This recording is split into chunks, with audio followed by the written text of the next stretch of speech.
Okay. You've got the questions? I do. I have the questions. Got the facts. Okay. How long have you lived in Moweaqua? I was born and raised here, Okay. and then I left after the 6th grade, and then after I retired from the Navy, we came back here. So I lived in Moweaqua to the 6th grade, and then I've been here since I retired in 1983. Okay. Do you have any family that lives in Moweaqua? Yep, a lot of them. Oh, okay. No, yeah, and my wife has even more. But yes, Donna Adams in your school is a cousin of mine, Oh, okay. for instance. Okay. What was going on in the town when you moved back from the Navy? What? What was going on in the town when you moved back from the Navy? Oh boy. They hadn't started, well, they've been talking about the 4-lane for years, of course. But that, I don't know anything else was really going on here then. Not really. Nothing but... I don't remember anything exceptional when I came back here. Yeah. Okay. What interests you about Moweaqua? Well, after living all over the United States and traveling all over the world for 32 years, I just enjoy being where my family came from. Mm-hmm. I like a small town instead of like San Diego or Washington, D.C. or Norfolk, Virginia or something like that. Yeah. Yeah. When did you first find out about the coal mine disaster? Well, first of all, the coal mine disaster happened in Christmas of 1932. Mm-hmm. I was born in November of 1933, and I told the folks this, and I said I wasn't alive when this happened. Yeah. Everything I know about the coal mine is what I have been told, but I wasn't here yet when the coal mine happened. Yeah. Okay. Now, what was the question? When did you find out about the coal mine disaster? Oh, I suppose, when do you start remembering things? When I'm 5 or 6 years old, maybe? Yeah. Something like that. But it seemed like I've always known about it. But I don't know when it started, Yeah. Who were some people that told you about the coal mine disaster? My folks. And my uncle Gail Stewart, and my folks, Wayne and Vera Stewart. My aunt, Gwen Adams, told me about it. Hyde Adams, who was one of the survivors, told me some about it. Joe Ben Hibbert has told me a little bit about it. Mm-hmm. And Joe Zindels told me some. But just through the years, people might say something about it. Yeah. Okay. Do you know how badly the disaster impacted the community? It was devastating. That's to lose that many people in such a small town. Yeah. It was a very high percentage of people. It touched almost everyone. Mm-hmm. There were whole brothers and sisters and fathers in one family were lost. Whenever there's a coal mine, one thing I remember, whenever there's a coal mine disaster in the United States, they put it in the paper. They list all of them, and Moweaqua is always on there. It wasn't as many as some of these others, but I'm sure population-wise it was probably more. Because like a town of 2,000 people, and to lose that many. Yeah, it's impacted, Jim Mahone and Jim. His grandfather was killed in the mine, and he just mentioned a couple years ago that Christmas Eve was never a happy time in our family. Yeah. Yeah, that's what it And happened. Jim is 15 years younger than I am, probably. Yeah. But that's one thing he remembered. It's tough. Yeah. Do you know how long it took the community to like get over the disaster, become? I don't really know. I know they did. I have been told again. Everything I say, I've been told they did start the mine up again after this, but it was so hard times anyway. This was in the height of the Depression when this happened, and it was tough times all over the world. But it was especially bad here. And I don't know when they started. They never did. I don't know that they've ever had anything that employed as many people in Moweaqua as the coal mine did, other than farming, of course. So it must have taken a long, long time to recover. Yeah. Do you know some opinions about, or opinions of people about when the coal mine reopened after the disaster? Not really. I don't know. You know, whether they didn't want their folks to go down in the mine again or something. I've never been told anything about that. No.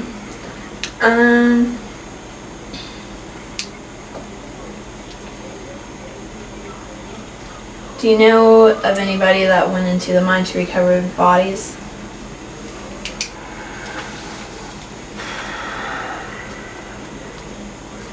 I don't know specifically, no.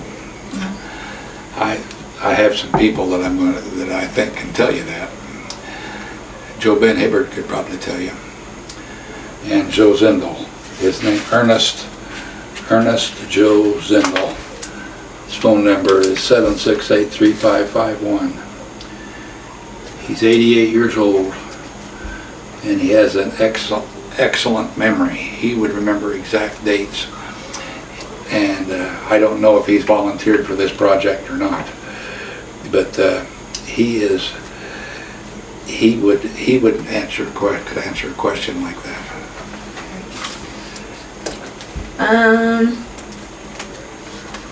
Do you know how long the Red Cross stayed in Moweaqua? No, I don't. No. I have no idea. Okay. I'll let you ask questions. Okay. Since the coal mine, really, it was just men, how do you know what the women did to support their family after they lost their husbands in the mine?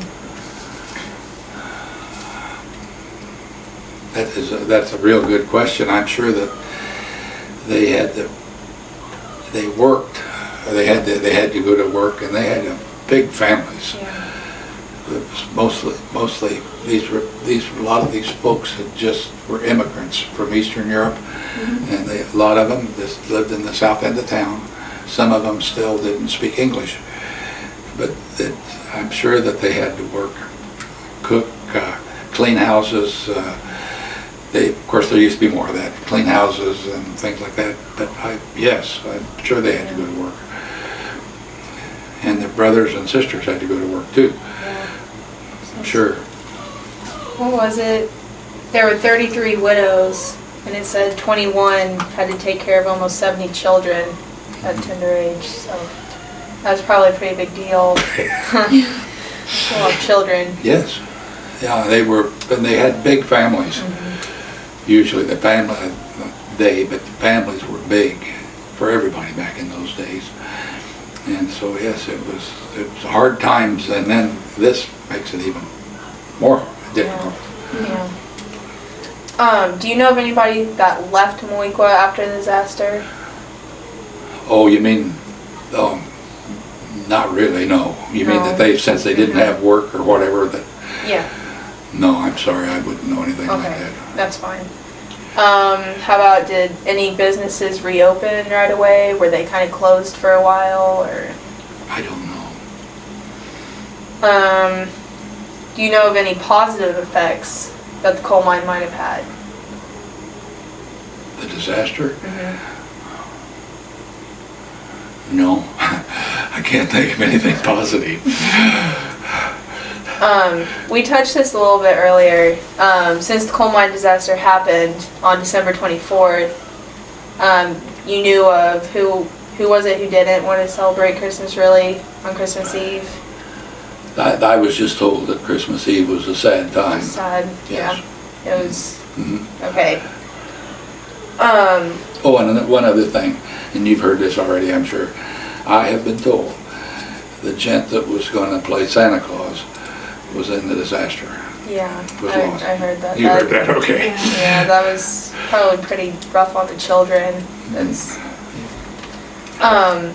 do you think people that were in the coal mine disaster would want people to know and learn about it today? Oh, the miners that were lost? Yeah. Oh, I think they would. I think that would be, I think everybody wants to be remembered one way or another, and I think, yes, they'd like to know that, yes. Okay. This is kind of your opinion. Do you think that if the workers wouldn't have gone into work that day, that the disaster would have never happened?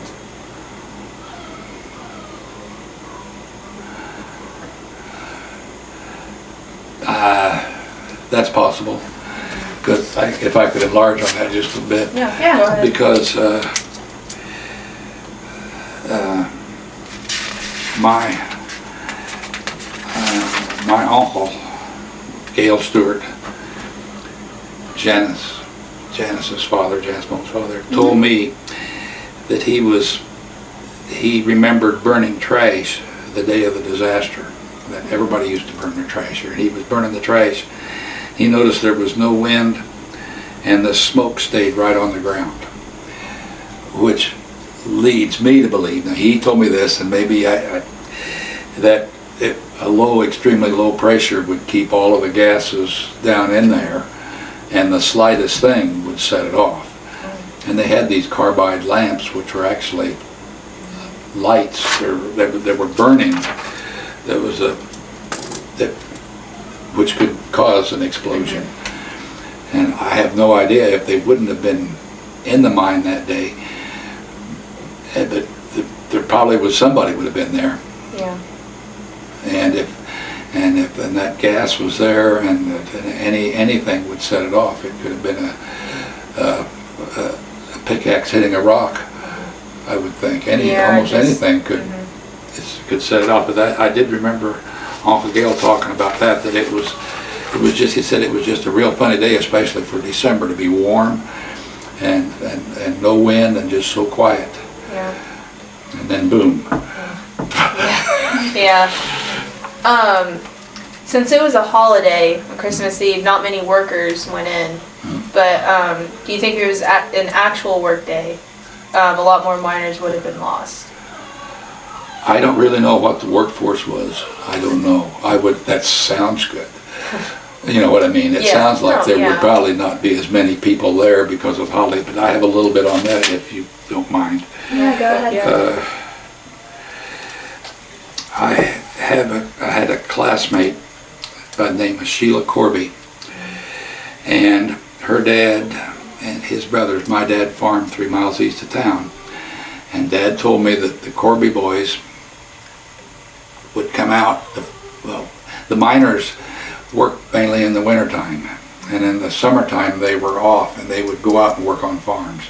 And the Corbys, that's one reason I feel close to it, the Corbys would come out and help Dad. And Sheila's dad's name, I'm pretty sure, was Andy, and he wasn't going to work. He had a little daughter, Marianne Gordon now. Marianne Corby Gordon was her older sister, and his mother was pregnant with Sheila, and he wasn't going to work. And I don't know if his dad was in on it, but I've heard that his brothers came over and said, "Oh, come on, I know it's Christmas Eve, but you can get a day's pay, this, that, and the other." So he went ahead and worked with them, and then he was lost. Now that's again, this I've been told, and that's what my connection is the people that I know that were affected. This was somebody that I knew, that I grew up with, that lost her dad, and I was told that he was only there because his brothers came to get him, that they could work.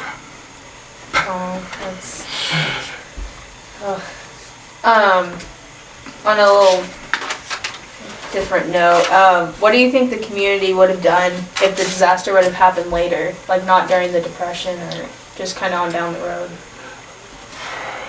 Oh. Well, for one thing, it might not have been going very long anyway because people started switching from coal to gas right after World War II. They almost, Assumption had a coal mine. Almost all the little towns had a coal mine, and you don't see any of those anymore. They're big operations. They're not like this. Moweaqua was one of the, I've been told, Moweaqua was one of the deepest mines around. And, but I think it would have gone by the wayside anyway, because of unless it was an exceptionally good vein that they would have really started mining big time. This is still going on. They're still thinking about putting in bigger and better mines around. What really makes you so interested in the mine? I've just heard about it all my life, about the coal mine disaster, and I love Moweaqua, and that's part of it. That's part of Moweaqua, is the coal mine disaster.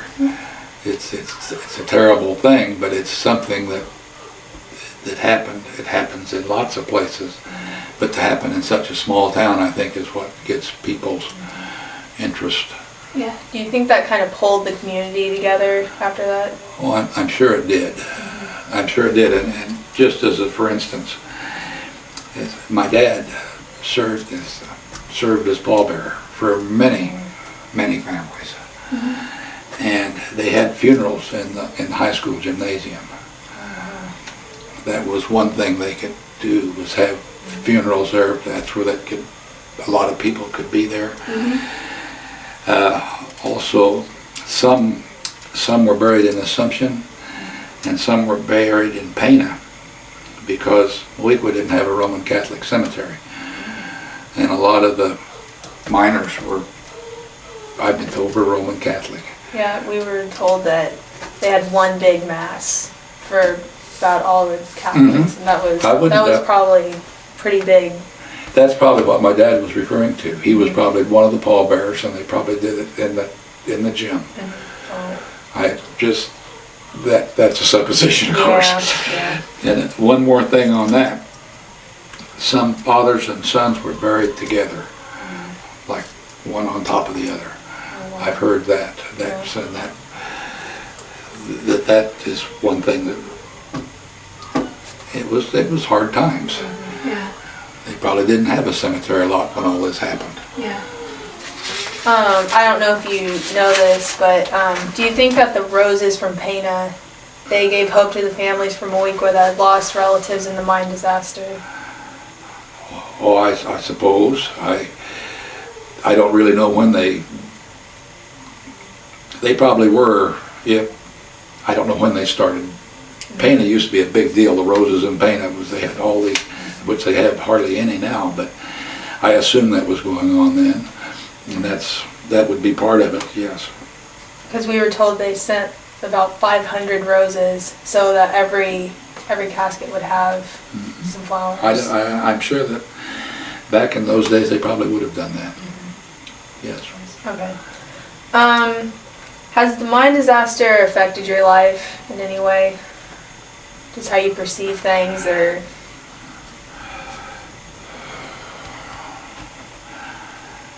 Oh, I don't know. It would be as a kid, you realize that terrible things can happen right here. Yeah. There was a big, I vaguely can remember, there was a big shale pile out on the south end of town, down there where the concrete plant is now, that was there. A lot of those people lived right there, and there was a big open hole with water in it, and we were told that's where the mine was. And so you go there, and that was one point I wanted to make. Was one fella here in town that is a little older than I am, lost his father. That's Mike Pottsick Sr. his daughter-in-law teaches over here. He's a little older than I am. He lost his father in the coal mine disaster. And we, as kids, we knew this. Well, there's Mike Potzik, he lost his dad. There's Sheila Corby, she lost her dad. And Mike still lives here in town. I told him about this. I don't know if you're going to interview him or not, but it'd be a kick if you did. But that's, you know, you're just, it makes you aware of, even as a youngster, to realize that bad things can happen. And especially when it affects people that are your age. Yeah. And that's just kind of how you classify them. Do you feel like you need to pass the stories you've told us kind of along throughout? I've told my daughter and grandchildren about this. Do you hope that they pass it on?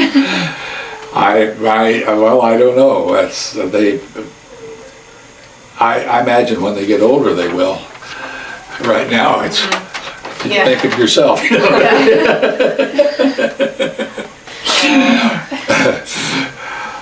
That's what old people think about. Do you have any other stories to share?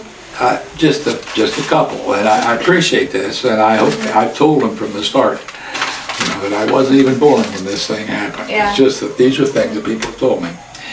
But this is just an example of my uncle, Rolla, Bud Shively, and my Aunt Herma were driving from Mount Pulaski to Pinckneyville when this happened. And it's Christmas Eve, and they're driving, trying to get down to Southern Illinois to her home. And Route 51 was either blocked off or rerouted or something. And that, you know, this is the days before they had radios and cars and all of this, and it was just that was the story I heard from them. That's what they remembered, and they didn't even live in this town. But they remembered that, boy, something's really going wrong here. Yeah. And it's just a shame that Bruce Sarver isn't still alive, that he worked so hard at the Coal Mine Museum and knew so much about all these things. And there's a wealth of knowledge down there. And here's something else I was told. This is from my father, and that there were either, I was told the Moweaqua mine was non-union. And either that or it was one union and there was another union, but there was, in your history, you've heard of John L. Lewis. He was really big in the labor organizing the coal miners union, and supposedly he came to town and wanted to give them money, and they ran him off. They didn't believe in unions. Some of these people know this. I don't have no idea how much time had warped that or whatever, but that was one story I heard, that he came to town and was told to leave. I don't know if that's right or not. Another thing I was told, that Ibra Adams, that's Donna Moore's granddad, he was, and another fellow by the name of Bill Harriet, were in the cage of the mine when this happened, and they got them out. They're about the only two that were there that got out, I've been told. Once you get more to this, you're going to know a lot more about who was there and who didn't. And again, Joe Ben Hibbard actually worked there.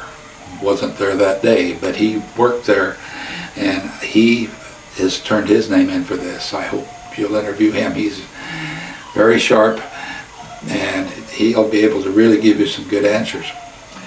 And then Mike Potzik will have some memories, I'm sure, to share with you. And just one other point about, this is kind of tough in a way you think about this, but I've talked about Marianne and Sheila Corby. whose dad I think was Andy. They have an uncle who's Mike Corby. And I don't know if he was going to school and didn't work in the mine, I don't know what, but anyway, he went to college, and he was quite an athlete, and he ended up being superintendent of schools here in Moweaqua. And he's gone now, but that was another thing that I thought of, that how the people, you know, they came over here and they worked in the mines, but they ended up, some of them, their kids, they ended up doing many other things and different things than working in the coal mine, because that was, I'm sure that was hard, dangerous, very much more dangerous and hard than it is now. Yeah. But you still hear mine disasters within the past year that they're still saying that they didn't have all the proper safety equipment, and they didn't have this and they didn't have that. But it's a hard way to do it. A hard way to make a living, and dangerous. Say hello. Oh, this is Bella. Is he boring you to death? No. Say hi. Say hi. Oh. She's been in there whining. Let's go outside. Oh my. Oh. Oh, it's okay. She likes to be in the limelight. I'm so sorry. I'm so sorry. I didn't realize. Bye.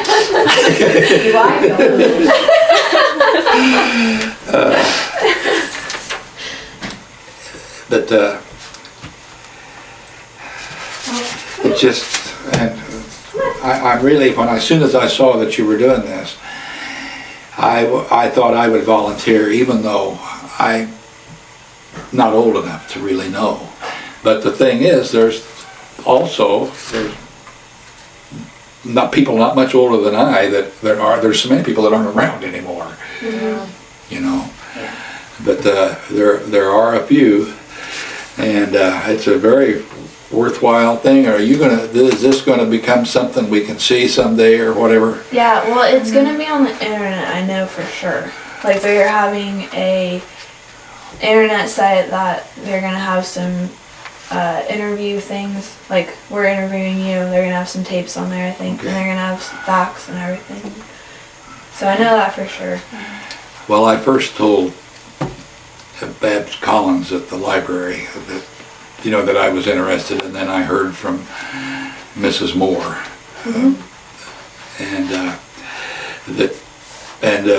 you've done it very, very professional. You've done a good job, and you let me know when you're going to be here, and you were here. I thought it was 3 o'clock, so I was really ready. Oh, sorry. No, it's better that way than the other way. But boy, just keep the basketball going. That's wonderful. Thank you. Norma's grand niece's daughter, so it'd be, Knight, Andrea Knight is Norma's grand niece's daughter. So we felt a connection there. Oh, yeah. Yep. And then you from church. Yeah. But I thank you for letting me talk to you. My wife's been kidding me about this because I wasn't there or anything, and I'm glad you had questions. But I just kind of jotted down some things that I remembered about it. Well, and Jim Mahone again, he might have some things that he might remember. He's lived here all his life.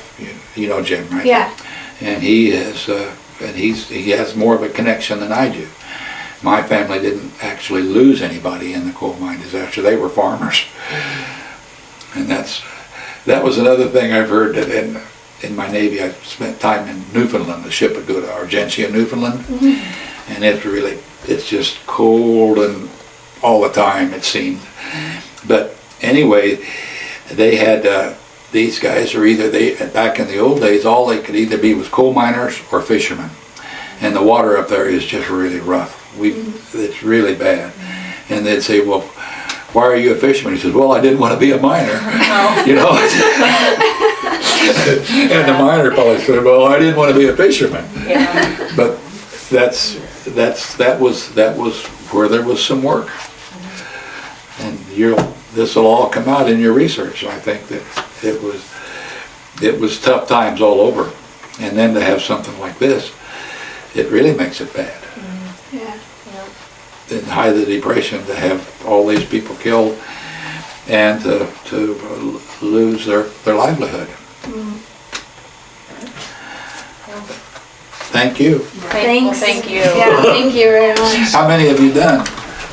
You're You're first. first. Oh my, I've set a bad precedent probably.